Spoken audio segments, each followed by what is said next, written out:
Hello students, class 12 subject account. So students, हम जो objective series देख रहे थे अकाउंट के लिए, तो उसमें अभी हम इस वीडियो में डू यू एग्री और disagree with the following statement, ये सभी चैप्टर के हम देखेंगे।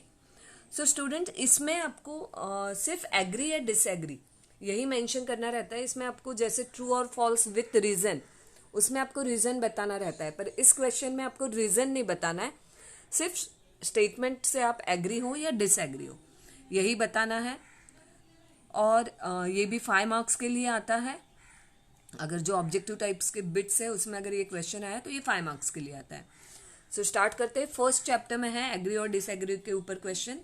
सो introduction to partnership and partnership final account, first chapter account का। उसमें first statement, when partnership deed is silent. तो जो पार्टनरशिप डीड बनती है, पार्टनर्स के बीच में जो एग्रीमेंट होती है और रिटर्न एग्रीमेंट जो बनती है, उसे हम क्या बोलते हैं? Partnership deed. So when partnership deed is silent, partner shares profits of the firm according to capital ratio. तो अगर पार्टनरशिप डीड में कुछ बोला नहीं है तो partner share profit according to capital ratio, no. So इसका आंसर क्या आएगा? Disagree. Second, current account always shows a debit balance. No, it's not necessary always shows a debit balance. So again answer क्या आएगा? Disagree. तो जो statement false रहेगा उसे हम डिसएग्री बोलेंगे, जो स्टेटमेंट ट्रू रहेगा उसे हम एग्री बोलेंगे। Third one, it is compulsory to have a partnership agreement in writing. No, it's not compulsory, compulsory नहीं रहता है। सो इसलिए ये भी क्या आएगा? Disagree. Fourth one, partnership firm is a trading concern. Yes, it is a trading concern.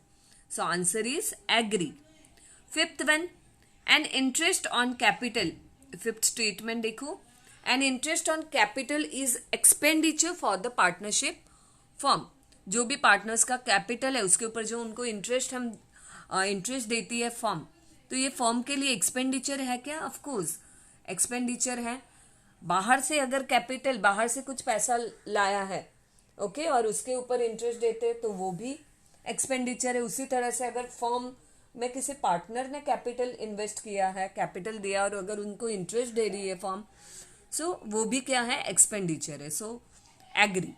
Six statement, partnership is an association of a 2 और more person. Yes, it is an association of a 2, 2 या उससे ज्यादा person. So agree. Seventh, partners are entitle to get salary और commission. Compulsory है क्या कि partners को salary या कमीशन देना ही चाहिए? नो। So disagree. आंसर क्या आएगा? Disagree. 8.1, the balance of capital account remains constant under fix capital method. The balance of capital account remain constant under fix capital method. So answer है agree. नाम में ही लिखा है fix capital method है। सो उसमें जो बाकी सभी एंट्री रहती है, सैलरी, कमीशन, वो हम करंट अकाउंट में करते हैं, इसलिए यहाँ पे जो भी उनका कैपिटल अकाउंट बैलेंस है वो कांस्टेंट रहता है under fix capital method. So answer is agree. 9th, the Indian partnership came into existence in the year 1945. No, it's came into existence in the year 1932. So answer is disagree. 10th one, profit and loss account reflects the true financial position. Profit and loss account reflect the true financial position. Disagree. Financial position ये balance sheet से पता चलती है। सो answer आएगा 10th का disagree. 11th, amount borrowed by partner from his business will be debited to his current account. अगर किसी partner ने कुछ बोरो किया है, दैट इज ड्रॉइंग, तो वो करंट अकाउंट में कौन से साइड लिखते हैं? डेबिट साइड लिखते हैं। So it is debited. 12th one, sold but undispatch goods must be part of valuation of closing stock. Sold but अभी तक डिस्पैच नहीं किया, it is undispatch, must be a part of the valuation of closing stock.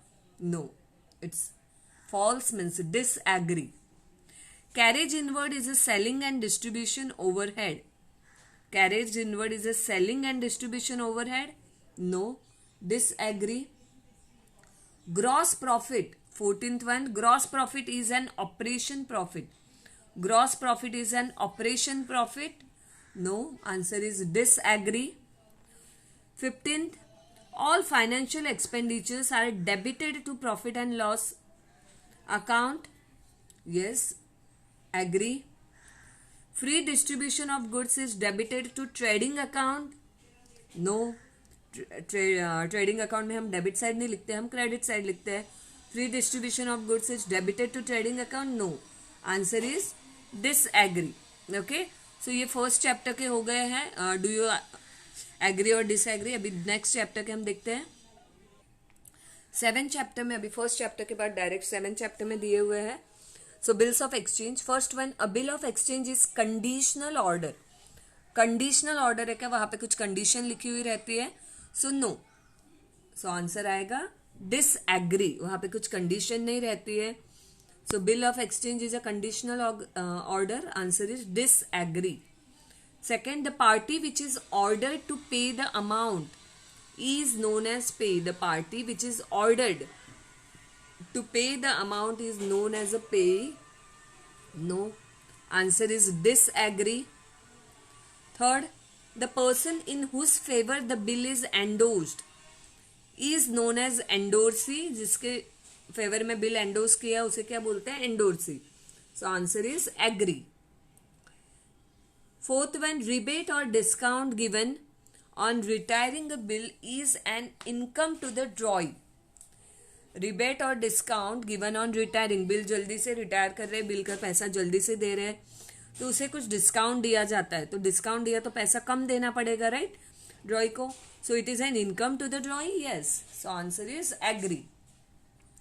Fifth one, a bill from the point of view of debtor is called as a bills payable. Debtor के side से bill, ये क्या है, bills payable है, right. और creditor जिसको bill मिलता है उसको बिल का पैसा मिलने वाला है, तो उसके लिए बिल ये क्या हो गया, बिल्स रिसीवेबल. और डेप्टर के लिए बिल क्या हो गया, bills payable. Next 6th one, in case of a bill drawn, in case of a bill drawn payable on demand, no grace days are allowed. No grace days are allowed. So answer is agree. Okay. A bill is required to be accepted by drawer. No. कौन accept करेगा bill को, draw ही करेगा. So answer is disagree. Next 8th one, a bill of exchange need not be dated. So date is very important on the bill. So यहाँ पे क्या दिया, need not be dated. So answer is disagree. A bill before acceptance is called promissory. No. No, it is called as a draft. So disagree. Renewal is a request by drawee to extend the credit period of the bill. Drawee जब request करता है कि और period बढ़ा दो bill का, तो उसे क्या बोलते हैं, renewal. So answer is agree. So after 7th chapter, 8th chapter में दिए हुए do you agree statement, company accounts, issue of shares. In that first one, in case of a pro rate allotment, the excess application money received must be refunded. In case pro rate allotment है, यानी suppose किसी को 2 share के बदले में 1 share दे रही है company, कुछ भी प्रपोर्शन डिसाइड किया, पूरे शेयर्स नहीं दे रही है और पूरा रिफंड भी नहीं कर रही है, सबको कुछ ना कुछ शेयर मिल रहा है. ओके, और कुछ शेयर्स रिजेक्ट कर रही है कि हाँ इतने शेयर, अगर 10 शेयर के लिए अप्लाई किया है, सिर्फ 6 शेयर फॉर एग्जाम्पल दे रही है, तो उसे क्या बोलते हैं, प्रो राटा अलॉटमेंट. तो in case of a pro rata allotment, तो अगर एक्स्ट्रा एप्लीकेशन मनी जो मिला है, लाइक 10 शेयर के लिए मिला है पैसा और उसे सिर्फ 6 शेयर कंपनी अलॉट कर रही है, तो जो एक्स्ट्रा एप्लीकेशन मनी मिला है, एक्सेस मनी मिला है, तो वो रिफंड किया जाता है क्या. सो नहीं, वो रिफंड नहीं किया जाता है, वो आगे नेक्स्ट जो भी कॉल रहेंगे, अलॉटमेंट मनी है, फर्स्ट कॉल, सेकेंड कॉल, तो उसमें एडजस्ट किया जाता है. तो ये स्टेटमेंट क्या हो गया, disagree.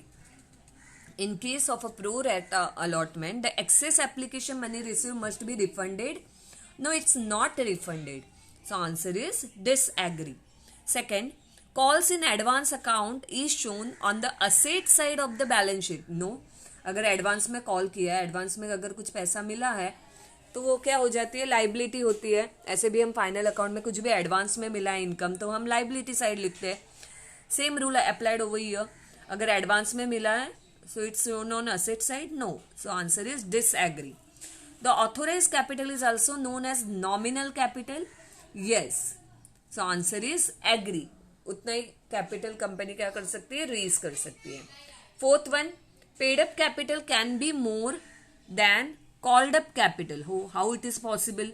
Paid up capital can be more than called up capital. जितना कॉल किया है, 10,000 कॉल किया है तो शेयर होल्डर क्या 20,000 थोड़ी देने वाले. तो पेड अप कैपिटल उससे तो ज्यादा नहीं होगा. तो answer is disagree. Fifth one, joint stock company can raise huge amount of capital. Yes, joint stock company can raise huge amount of capital. Answer is agree. Sixth one, when shares are forfeited, share cancel हो गए, forfeit कर दिए गए हैं, share capital account is credited. नहीं, credit कैसे होगा? जब कंपनी शेयर इश्यू करती है तब शेयर कैपिटल क्रेडिट साइड आता है. कैपिटल का अकाउंट क्रेडिट ही रहता है. तो अगर फोरफिट कर दिए यानी कैंसिल कर दिए तो उल्टी एंट्री आएगी. कैपिटल अकाउंट ये क्रेडिट साइड नहीं आएगा, डेबिट साइड आएगा. सो answer is disagree. Seventh one, directors can री issue forfeited shares. Share cancel कर दिए गए हैं तो कंपनी क्या वापस शेयर री इश्यू कर सकती है? Yes. So answer is agree. 8 when the issued price of share is ₹12 and face value is ₹10, the share is to be issued at a premium. Yes, 10 का शेयर है और कंपनी उसे सेल कर रही है 12 में, तो ज्यादा में सेल कर रही है तो वो प्रीमियम ही हो गया. Agree. 9th one, public limited company can issue its shares without issuing its prospectus. No, public limited company है तो पब्लिक को बताया भी ना तो शेयर इश्यू नहीं कर सकती है कंपनी. पहले एडवर्टाइज देनी होगी प्रोस्पेक्टस में. ये प्राइवेट कंपनी शेयर इश्यू नहीं कर रही है, पब्लिक को कर रही है, तो प्रोस्पेक्टस तो इश्यू करना ही पड़ेगा. सो यहाँ पे क्या दिया है? Public limited company can issue its shares without issuing its prospectus. No. So disagree. 10th one, share can be issued for consideration other than cash. Shares can be issued for consideration other than cash. Yes, agree. So students, यहाँ पे हमने सभी जितने chapter में agree disagree के question है वो देख लिए हैं. अभी नेक्स्ट वीडियो में हम पूरे चैप्टर के select the most appropriate alternative ये क्वेश्चन हम देखेंगे. Okay, thank you.